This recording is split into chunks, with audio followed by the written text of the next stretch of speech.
आत्मा और परमात्मा का मिलन संजोग डे 105। एक दैवीय यात्रा, स्वयं का संपूर्ण अध्ययन, आत्मा के प्रकाश के पूरी तरह निकट। ऐसा पल जहां ऐसा लगता है कि इसी क्षण आत्मा और परमात्मा का मिलन हो गया। जो भीतर की बाधाएं थी वो पूरी तरह दूर हो गई, क्योंकि हम भयमुक्त होकर प्रेम के दिव्य समुद्र में बैठे हैं। और यहाँ आज आज हम जिस समुद्र में बैठे हैं, हमें देव देव शक्तियां दिख रही हैं, ऋषि सत्ताएं दिख रही हैं, गुरुदेव के सारे स्वरूप हैं।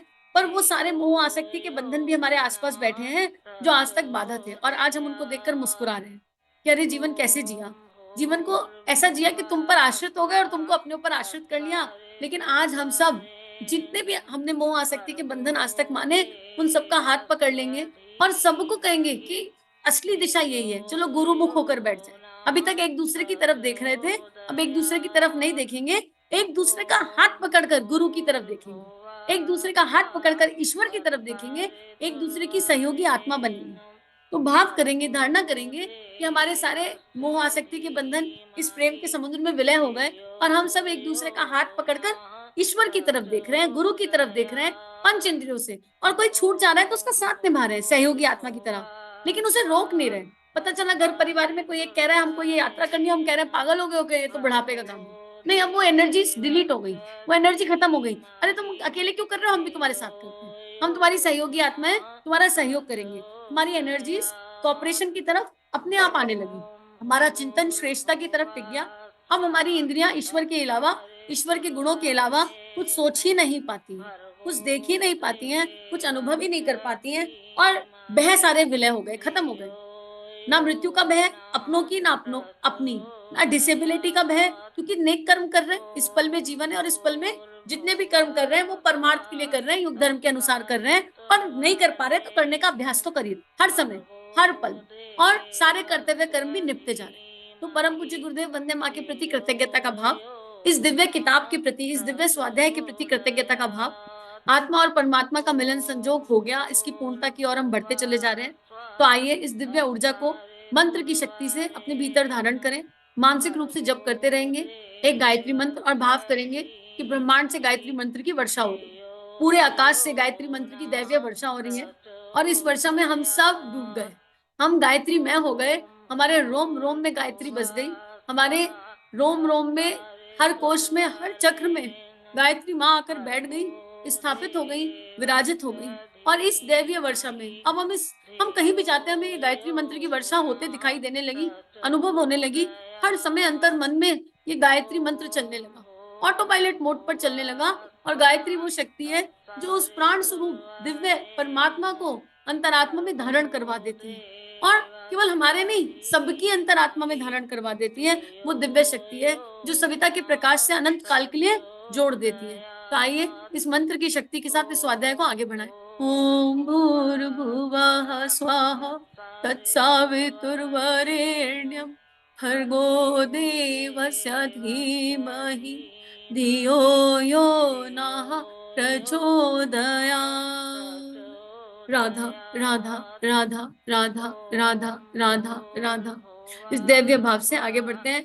गायत्री मंत्र के अक्षर राधा नाम की स्याही से लिखे हुए हैं, क्योंकि प्रेम की ऊर्जा और विवेक की ऊर्जा, प्रेम और ऋतंभरा की ऊर्जा साथ साथ चलती है। और ये दैवीय समुद्र ऐसा ही है, चारों तरफ देख लेंगे गायत्री मंत्र के अक्षर तैर रहे हैं, और वो राधा नाम की स्याही से लिखे हुए हैं। ये दो शक्तियां हमारे साथ हैं, हमारी माँ बनके, जगत जननी हमारे साथ है, हमारी मार्गदर्शक बनके। और कैसे आई? गुरु कृपा से आई। गुरु के बिना ये संभव नहीं था, गुरु के बिना ये संभव नहीं था। तो शरणागति के भाव से आगे बढ़ते हैं। गुरु जी कह रहे हैं आगे, अध्यात्म विकृत नहीं, परिष्कृत रूप में ही जी सकेगा। अध्यात्म विकृत नहीं, परिष्कृत रूप में ही जी सकेगा। अध्यात्म की तुलना किससे की गई है? अध्यात्म की तुलना अमृत, पारस और कल्प वृक्ष से की गई है। इस महान तत्व के संपर्क में आकर मनुष्य अपने वास्तविक स्वरूप को, बल और महत्व को, पक्ष और प्रयोजनों को ठीक तरह समझ लेता है।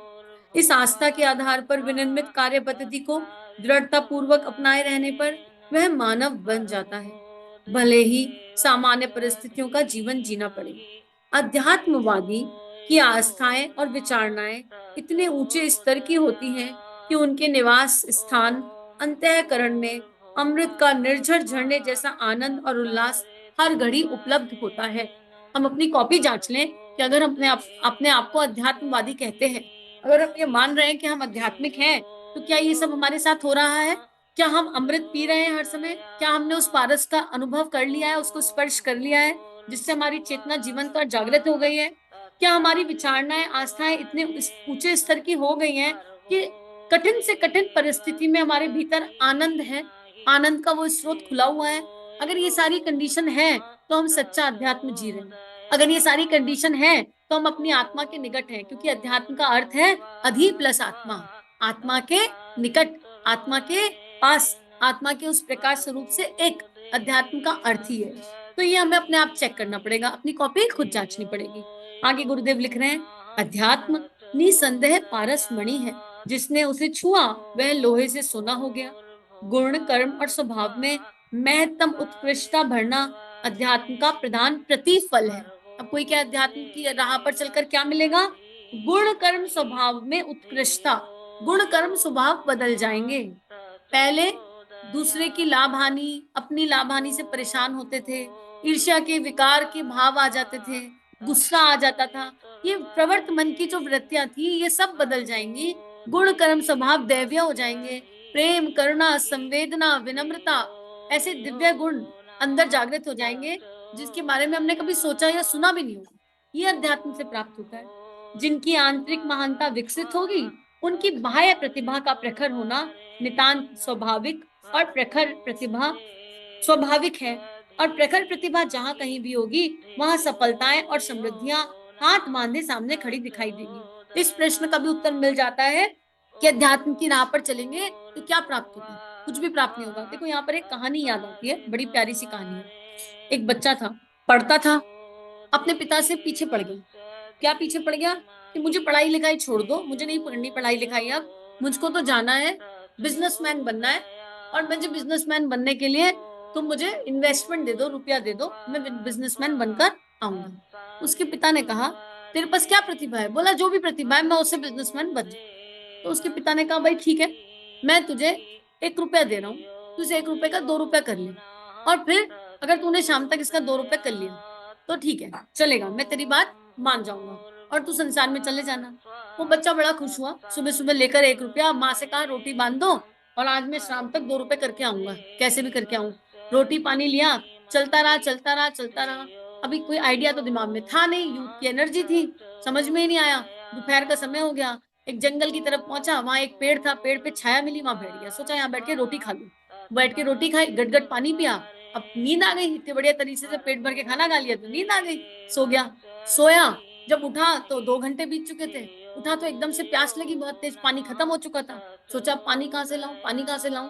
तो आसपास देखने लगा, तो एक ऋषि संत से मिले, साधु से। उन्होंने इशारा करके बता दिया, बेटा यहाँ तालाब है, वहां चले जाओ। आगे आगे बढ़ा, तालाब देखा। अब जब उसने तालाब में झांका, तो तालाब में झांका तो उसको एक नवलखा हार दिखाई दिया, 9 लखा हार दिखाई दिया, बड़ा सुंदर सा। उसे लगा, ले मेरी तो लग गई लॉटरी, अब तो आएगा मजा, पापा जी से इन्वेस्टमेंट भी नहीं लेनी पड़ेगी, ये हार ले लेता हूँ।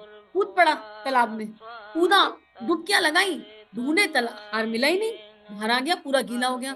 फिर बाहर से झांका तो फिर तालाब में हार दिख रहा है, और बिल्कुल क्लियर दिख रहा है।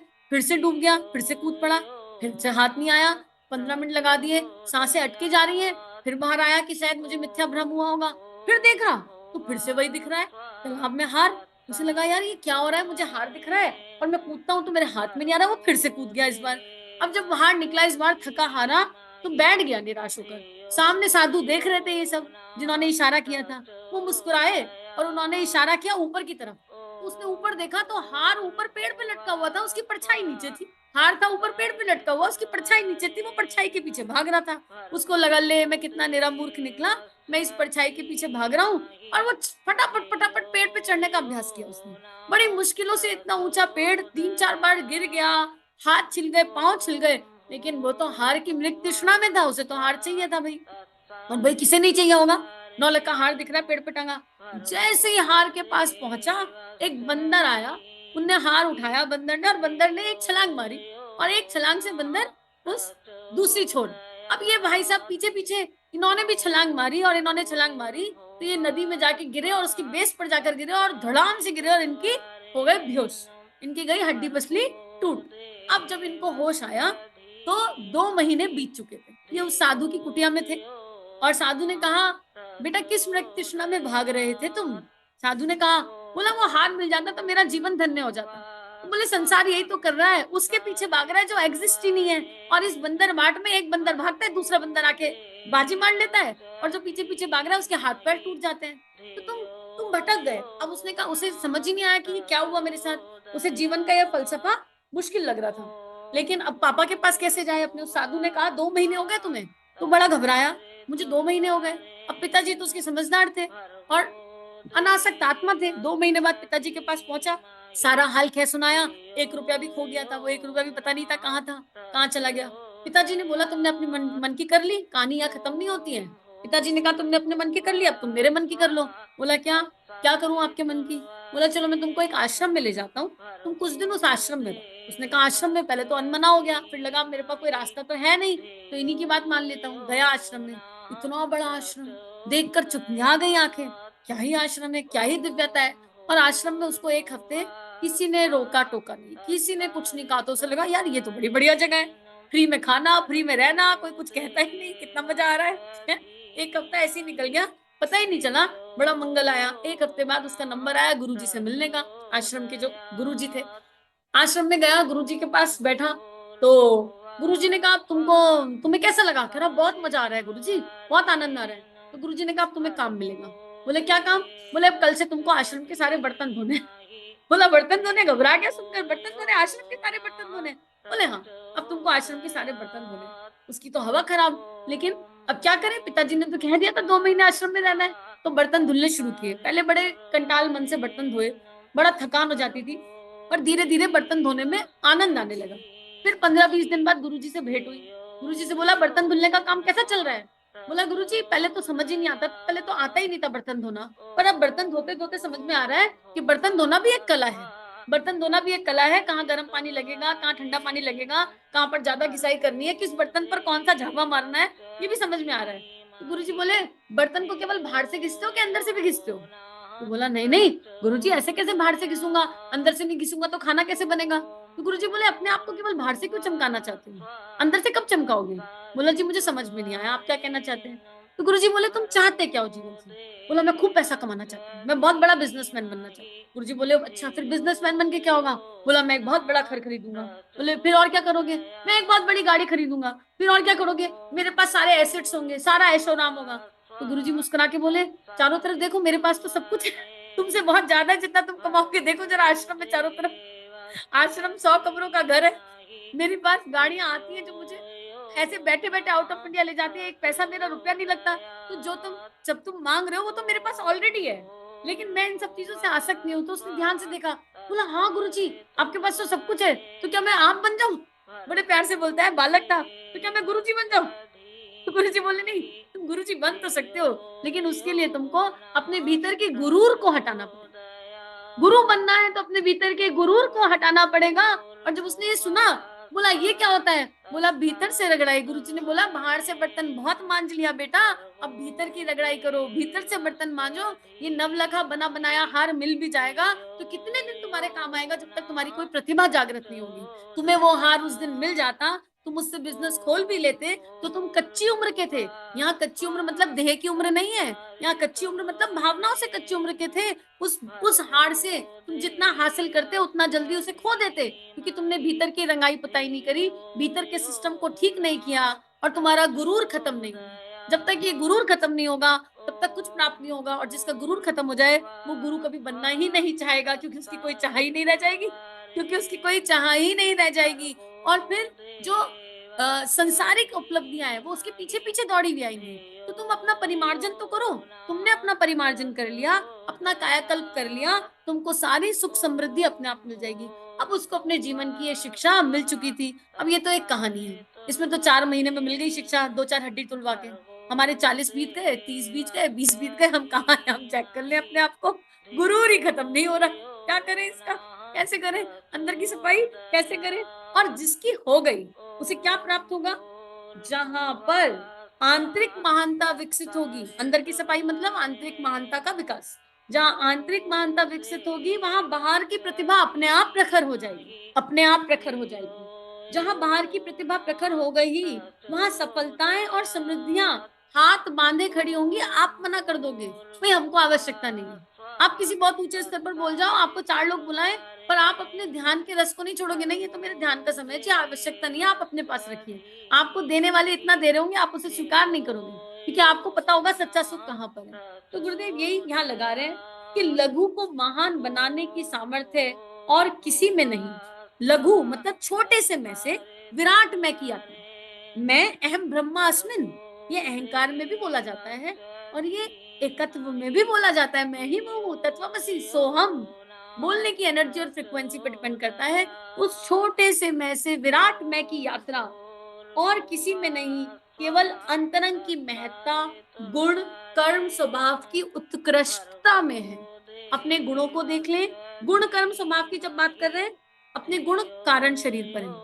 गुण कारण शरीर पर हैं, उन्हीं से हमारे विचार प्रकट होते हैं और वो विचार हमारा स्वभाव बन जाता है। ऐसे रिलेशन है इनका, तीनों शरीर हैं ये गुण, कर्म, स्वभाव। तो हमको ये चेक करना होगा कि हमारे कारण शरीर पर क्या-क्या आ रहा है।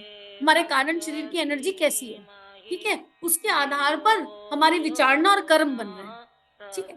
तो गुरुदेव अब इसी को समझा रहे हैं, यही अध्यात्म है। अध्यात्म की एक दैवीय परिभाषा, यही अध्यात्म है, उगाता, बढ़ाता और संभलता है। फलस्वरूप इसे पारस कहने में कोई आपत्ति नहीं। अध्यात्म अमृत ही नहीं, पारस भी है। उसे पाकर अंतरंग ही हर्षोल्लास में निमग्न नहीं रहता, बहिरंग जीवन भी स्वर्ग जैसी आभा से दीप्तिमान हो जाता है।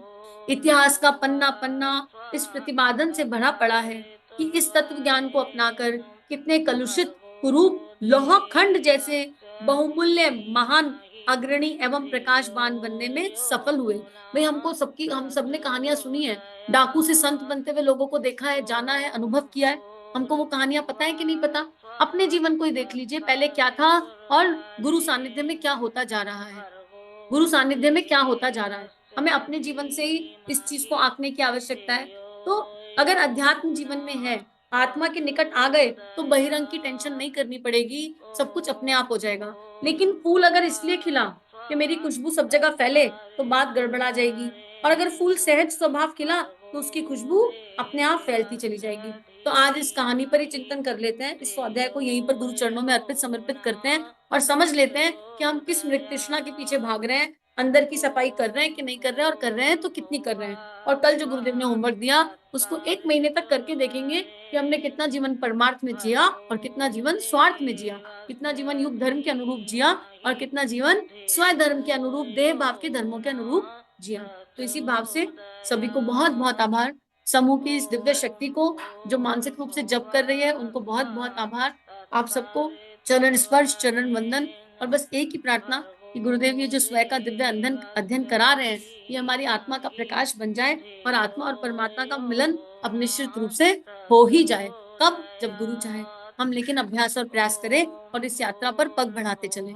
इदं श्री सद्गुरुवे नमः, इदं श्री सद्गुरुवे नमः, इदं श्री सद्गुरुवे नमः।